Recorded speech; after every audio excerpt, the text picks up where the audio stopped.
Hello and welcome back.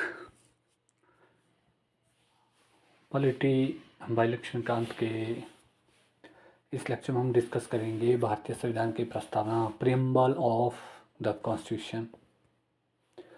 प्रस्तावना की अगर बात की जाए तो सर्वप्रथम अमेरिकी संविधान में प्रस्तावना को सम्मिलित किया गया था। Preamble first added in American constitution, important है ये। इसके बाद इसे बहुत सारे देशों ने अपनाया जिसमें भारत भी शामिल है। अगर बात की जाए जो संविधान के विशेषज्ञ थे, N.A. पालखीवाला, कई बार ये क्वेश्चन पूछे गए हैं। N.A. Palkhivala call it the identity card of constitution. N.A. Palkhivala ji ने इसे संविधान का परिचय पत्र बताया है। अगर बात की जाए भारतीय प्रीएम्बल किस पर आधारित है, तो ये आधारित है इंडियन कॉन्स्टिट्यूशन में जो संविधान सभा का जब गठन किया गया तो उद्देश्य प्रस्ताव जब प्रस्तुत किया गया नेहरू जी द्वारा, इसे ही द ऑब्जेक्टिव को रिलेटिव ऑफ नेहरू जी द्वारा जो ऑब्जेक्टिव को रिलेटिव पेश किया गया उसने ही प्रस्तावना का स्वरूप लिया। और बात की जाए अगर 42nd अमेंडमेंट एक्ट 1976 में, इसमें कुछ शब्द जोड़े गए, सोशलिस्ट, सेकुलर एंड इंटेग्रिटी शब्द इसमें जोड़े गए। अगर बात की जाए भारतीय संविधान में प्रस्तावना की विषय वस्तु की, तो ये स्टार्ट होता है we the people of India. एक बार मैं इसको सिर्फ एक लाइन में पढ़ूंगा क्योंकि कई बार पूछा गया है इसमें। इससे जो ये जो लाइन है भारतीय संविधान की जो प्रस्तावना की जो विषय वस्तु है, इसी से ही रिपीटेडली क्वेश्चन पूछे गए हैं। कई बार इस सीक्वेंस पूछा जाता है वर्ड्स का, कई बार पूछा जाता है इसमें कितने प्रकार की स्वतंत्रता की बात की जाती है, कई बार पूछा जाता है इसमें कितने प्रकार की समानता की बात की जाती है। ये फ्रिक्वेंटली क्वेश्चंस में पूछा गया है। तो मैं भी इसको एक बार पढ़ के फिर इसमें क्लैरिटी आ जाएगी कि कौन सा शब्द पहले लिखा गया है, कितने प्रकार की इसमें स्वतंत्रता की बात की गई है, ये सब मैं एक बार पढ़ के क्लियर करता हूँ। हम भारत के लोग भारत को एक संपूर्ण प्रभुत्व संपन्न समाजवादी धर्मनिरपेक्ष लोकतांत्रिक गणराज्य बनाने के लिए और उसके समस्त नागरिकों को सामाजिक, आर्थिक और राजनीतिक न्याय, विचार, अभिव्यक्ति, धर्म, विश्वास व उपासना की स्वतंत्रता, प्रतिष्ठा और अवसर की समता प्राप्त कराने के लिए तथा व्यक्ति की गरिमा और राष्ट्र की एकता तथा अखंडता सुनिश्चित करने वाला बंधुत्व बढ़ाने के लिए दृढ़ संकल्पित होकर अपनी इस संविधान सभा में आज दिनांक 26 नवंबर 1949 को एतद द्वारा इस संविधान को अंगीकृत, अधिनियमित और आत्मार्पित करते हैं। तो ये था विषय वस्तु। इससे फ्रिक्वेंटली क्वेश्चंस पूछे गए हैं, एक बार फिर से मैं क्लियर करना चाहता हूँ। अगर बात की जाए एलिमेंट ऑफ प्रीएम्बल, जो संविधान के कौन से तत्व है मेजर, इसमें सबसे पहला है it is the source of constitutional rights. भारतीय संविधान के अधिकार का स्रोत है ये सीधा सा स्रोत क्या है, तो इसमें क्लियर कहते हैं कि भारत के लोगों को शक्ति दी गई है। इसके बाद ये भारत की प्रकृति के बारे में बात करते हैं कि नेचर क्या रहेगा इंडिया का, तो इसमें क्लियर है sovereign, socialist, secular, democratic republic. Very very important. It also discuss about the aim of the constitution. हमारे भारतीय संविधान का उद्देश्य क्या है, इसके अनुसार ये न्याय, स्वतंत्रता, समता और बंधुत्व इसका उद्देश्य है। And it also discuss the date of the implementation of constitution, that is 26th of November 1949. I have already discussed that 26th November was also celebrated as Constitutional Day from 2015. It was a question also in the HPPSC in 2016 exam that की भारतीय जो संविधान दिवस, ये किस दिवस को भारतीय संविधान दिवस के रूप में मनाया जाता है? 26 नवंबर, क्योंकि 26 नवंबर 1949 को भारत वर्ष में भारतीय संविधान लागू हुआ था और 26 जनवरी 1950 से फिर कंप्लीट जो हमारा संविधान है वो लागू हुआ था। अब कुछ मेजर इसमें वर्ड हैं, वोकेबलरी हैं। मैंने कल भी डिस्कस किया था अपने लास्ट वीडियो लेक्चर में कि इसमें जितने कर जो इम्पोर्टेंट पॉइंट और वोकेबलरी होगी उसके बारे में मैं कल डिस्कस करूँगा। कल इन द सेंस कि आने वाले लेक्चर में मैंने कहा था कि जब हम प्रेम्बल पढ़ेंगे तो उसमें स्पेसिफाइड ये वर्ड स्पेसिफाई किए गए हैं, तो इसको मैं डिस्कस भी करूँगा, एलेबोरेट भी करूँगा। सबसे पहली बात आती है सॉवर्निटी। सॉवर्निटी हुई संप्रभुता। संप्रभुता में सीधी सी बात की जाए जिसमें कोई भी आंतरिक और बाह्य पाबंदी ना हो। भारतवर्ष किसी भी देश पे किसी भी तरह से निर्भर नहीं है। भारतवर्ष के ऊपर कोई भी आंतरिक या बाहरी शक्ति, बाहरी नियंत्रण नहीं है। बेशक भारतवर्ष ने कॉमनवेल्थ जो मेंबर नेशन की इसकी जो सदस्यता ली है, परंतु भारत एक संपूर्ण संप्रभुता संपन्न राष्ट्र है। Next and important is socialist. Samajwadi की बात की जाए तो भारतीय मूल संविधान में समाजवादी वर्ड का वर्णन नहीं किया गया था। बेशक भारतवर्ष की जो प्रकृति है वो समाजवादी है, लेकिन इसमें कोई वर्ड समाजवाद का प्रयोग नहीं किया था। Then 1976 42nd amendment added by 42nd amendment 1976 democratic socialism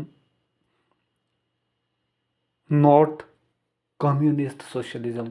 again very very important है। ये जो भारतवर्ष के अगर स्वरूप की बात की जाए तो यह एक जो भारतीय समाजवाद है लोकतांत्रिक समाजवाद है, ना कि साम्यवादी समाजवाद। इसमें एक स्लाइट सा डिफरेंस है कि राज्य आश्रित समाजवाद और जो भारतीय समाजवाद की बात की, राज्य आश्रित समाजवाद की अगर बात की जाए तो उसमें कंप्लीट जो पावर है शासन की, वो पूरा जो पावर है वो राज्य के हाथ में है। लेकिन अगर भारतवर्ष की बात की जाए तो यहाँ पर सार्वजनिक क्षेत्र भी है और निजी क्षेत्र भी है। ये दोनों जो क्षेत्र है, ये जो सोशलिस्ट जो हमारा भारतवर्ष का जो डेमोक्रेटिक सोशलिस्ट जो लोकतांत्रिक समाजवाद है, ये मिश्रित अर्थव्यवस्था में आस्था रखता है। इसकी ये जो भारतीय समाजवाद है, ये मार्क्सवाद और गांधीवाद, ये सब का एक मिला जुला रूप है। इसके अगर एग्जांपल हम देंगे तो 1991 में जो हमारा LPG liberalisation, privatisation and globalisation की जो आर्थिक नीति बनी, इसने इसे और लचीला रूप दिया। नेक्स्ट है हमारे पास सेक्युलर, धर्मनिरपेक्ष। Again very very important. अगर धर्मनिरपेक्षता की बात की जाए, सेक्युलरिज्म की बात की जाए तो सेक्युलरिज्म में अगर सिंपल वर्ड में कहे तो भारतवर्ष का जो अपना कोई राज्य का धर्म नहीं है। भारतवर्ष एक धर्मनिरपेक्ष राज्य है और ये जो धर्मनिरपेक्ष वर्ड है ये भी 42nd अमेंडमेंट एक्ट 1976 में जोड़ा गया। सीधी सी बात है, अगर हम लोग भारत के धर्मनिरपेक्ष नेचर की बात की जाए तो भारतीय संविधान के आर्टिकल 25 से 28 में धार्मिक स्वतंत्रता के अधिकार के बारे में डिस्कस किया है। भारतवर्ष का कोई अपना धर्म नहीं है, लेकिन सभी धर्मों के लिए इक्वल प्रोटेक्शन है। Next, democratic. डेमोक्रेटिक की अगर बात की जाए तो अगर लोकतांत्रिक राज्य व्यवस्था की बात की जाए तो दो प्रकार का लोकतंत्र होता है, प्रत्यक्ष और अप्रत्यक्ष लोकतंत्र। इसमें हम लोग अगर डिस्कस करेंगे इसमें तो ये तो एक बहुत लंबा टॉपिक है। Monarchy, democratic. मोनार्की में एक किंग हेड होता है, वही पूरे देश के नियम कानून बनाता है। लेकिन अगर हम डेमोक्रेटिक बात की जाए तो जो हेड ऑफ द स्टेट होता है ये चुना जाता है इलेक्शन के द्वारा और नॉमिनेशन के द्वारा। सिंपल सी बात है कि डेमोक्रेटिक जो सेटअप होता है इसमें जनता के हाथ में ज़्यादा सर्वशक्ति होती है। अगर मोनार्की की बात की जाए तो वहाँ पर हेरिडिटरी, पिताजी से बच्चों को, बच्चों से आगे बच्चों के लिए भी ट्रांसफ़र होती जाती है। लेकिन भारतवर्ष की जो प्रकृति है ये लोकतांत्रिक है। देन गणतंत्र, रिपब्लिक। रिपब्लिक की अगर बात की जाए, फिर से बात करूँगा मैं राजशाही और गणतंत्र की। राजशाही व्यवस्था में राज्य के जो प्रमुख होते हैं वो उत्तराधिकारिता के नियम पर चलते हैं, और जो डेमोक्रेटिक लोकतंत्र गणतंत्र की बात की जाए तो इसमें चुना हुआ या नॉमिनेटेड हेड होता है। जस्टिस, अगेन इम्पोर्टेंट, यहाँ पर 3 प्रकार के न्याय की बात की गई है। अगेन इम्पोर्टेंट एक क्वेश्चन पूछा गया था कि भारतीय प्रस्तावना में कितने प्रकार के न्याय के रूपों का वर्णन किया है? तो ये है सामाजिक, आर्थिक और राजनीतिक, सोशल, इकोनॉमिक एंड पॉलिटिकल। इसके बाद बात आती है इंडिपेंडेंस और लिबर्टी, कि भारतीय जो प्रस्तावना है इसमें किस तरह की स्वतंत्रता का वर्णन किया है? तो इसमें अभिव्यक्ति की स्वतंत्रता, विश्वास की स्वतंत्रता और धर्म और उपासना की स्वतंत्रता का वर्णन किया गया है। इसके बाद बात आती है समता। अगर हम लोग समता की बात की जाए तो यहाँ पर civil, political and economic equality की यहाँ पर बात की गई है। अगर हम लोग बात करें फिर से इक्वालिटी की, तो आर्टिकल 14 टू 18 जो भारतीय संविधान की धारा 14 से लेकर 18 तक, खासकर से धारा 14 में जो इक्वालिटी, जो राइट टू इक्वालिटी, समानता के अधिकार की बात की गई है। इसके बाद फ्रेटर्निटी, भ्रातृत्व, ये इसका जो एकमात्र उद्देश्य है कि भारतवर्ष को एक एकीकृत राज्य बनाने के लिए यहाँ पर बंधुत्व का होना बहुत ही इम्पोर्टेंट है। भाईचारे की भावना होना इसमें बहुत ही इम्पोर्टेंट है। इसीलिए भारतीय संविधान में एकल नागरिकता की भावना दी गई है और हर भारतीय को धर्म, भाषा या क्षेत्र की विविधताओं से ऊपर उठकर आपसी भाईचारे की भावना बढ़ाने के लिए प्रोत्साहन दिया गया है। अगर बात की जाए importance of preamble, again very very important, कि प्रीएम्बल की ज़रूरत क्यों है, इम्पोर्टेंस क्या है, इसका क्या महत्व है? अगर बात की जाए प्रीएम्बल में, एक तो इसमें जो शुरू से ही मैंने डिस्कस किया है कि प्रस्तावना का क्या महत्व है। एक तो ये हमारे आधारभूत दर्शन, राजनीतिक, धार्मिक, नैतिक मूल्यों का इसमें उल्लेख मिलता है। भारतीय संविधान के लागू होने की तिथि के बारे में वर्णन करता है, भारत के नेचर के बारे में पता करता है और भारत के संप्रभु और लोकतांत्रिक गणराज्यों का ये एक भविष्य फल है। इसमें एक इम्पोर्टेंट पॉइंट है जो पंडित ठाकुर दास भार्गव जी, इन्होंने कहा था, इसे the It is the base of constitution. Thakur Das Bhargava called preamble the soul of constitution. Again important है ये भी पूछा गया क्वेश्चन में कि किसने भारतीय प्रस्तावना को संविधान की आत्मा कहा था। आत्मा के बारे में ये 2 पॉइंट बहुत ही इम्पोर्टेंट है। कई बार हम लोग इसमें थोड़ा कन्फ्यूज़न हो जाता है। जो डॉक्टर बी.आर. अम्बेडकर जी ने कहा था, उन्होंने आर्टिकल 32 संवैधानिक उपचारों का अधिकार, इसे संविधान की आत्मा कहा था। जो पंडित ठाकुर दास भार्गव जी है, इन्होंने प्रस्तावना को संविधान का सबसे सम्मानित भाग और संविधान की आत्मा कहा है। जो अंग्रेज राजनीति शास्त्री अर्नेस्ट वॉकर थे, इन्होंने प्रस्तावना को संविधान का कुंजी नोट कहा है कि ये संविधान का कुंजी नोट है। Next and most important part, that is preamble as a part of constitution. There is a different discussion and debate. Is preamble the part of constitution?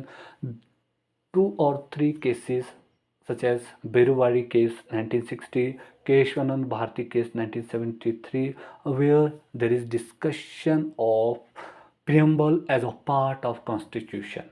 It's a bone of contention from very beginning that the preamble was added very last in the constitution. So is it the part of constitution or not? इस विवाद की अगर बात की जाए कि क्या यह संविधान का भाग है या नहीं, तो सबसे पहले बेरुवारी केस 1960 में ये प्रोविज़न दिया उच्चतम न्यायालय ने कि प्रस्तावना संविधान में निहित सामान्य प्रयोजनों को दर्शाता है। यह संविधान निर्माताओं के लिए, मस्तिष्क के लिए एक सिर्फ कुंजी है।